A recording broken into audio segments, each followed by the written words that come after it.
The smell of wet leather mixes with that of fresh ink. The gold is gone, and you, once one of the richest men in Florence, don't even have a place to drop dead.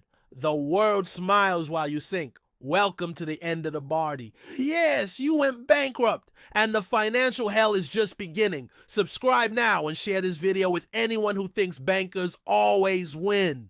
Spoiler, you're gonna break a cold sweat. You weren't just anyone, you were a Bardi. A name as heavy as molten iron on every Florentine wall. Banker of kings, war financier, patron of artists. Your family was synonymous with power. Money flowed like cheap wine in the city's taverns. But in 1345, you learned the bitter truth. Everything can end on a rainy morning, especially when the King of England decides not to pay his debts. And of course the world laughs.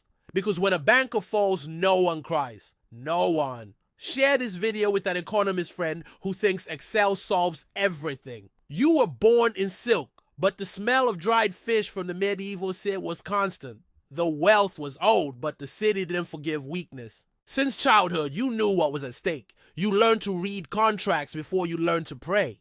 You had no choice. The family was a bank, and you, a cog in the machine. Your uncles whispered about debts in low voices. Edward III, King of England, kept asking for more and more gold. He promised to pay it back. Of course, kings promise, bankers believe, and you started sweating with every letter from the English court. The future gleamed like a new dagger. At the negotiation feast with the English, you laughed loudly, faked confidence, but you knew those contracts tasted like defeat. You saw the ambassador's eyes avoiding yours.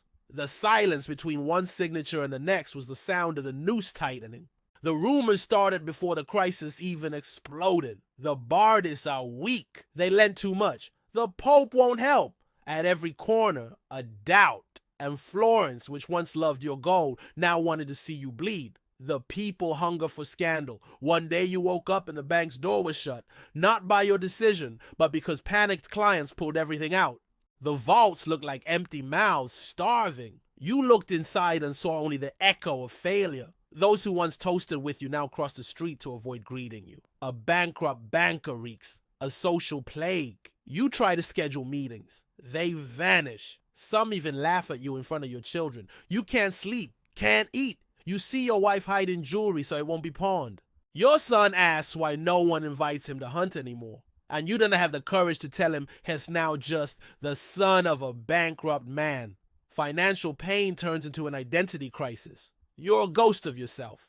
The letter arrives, plain, no royal seal. Edward III won't pay. Not now, not ever. You, who financed an entire war against France, were discarded like a dirty glove. It's the peak of the nightmare. A king breaks his word, and you break with him. Share this with anyone who thinks big clients are always a good thing. Your name is still carved on the city's stone walls, but now it means failure. The Medici, smirking at the corner, take the space that once was yours. You walk the streets like a walking corpse. Everyone knows you. Everyone knows. No one reaches out. You discover the financial system has no heart. It exalts you while it needs you, and stomps you when it doesn't.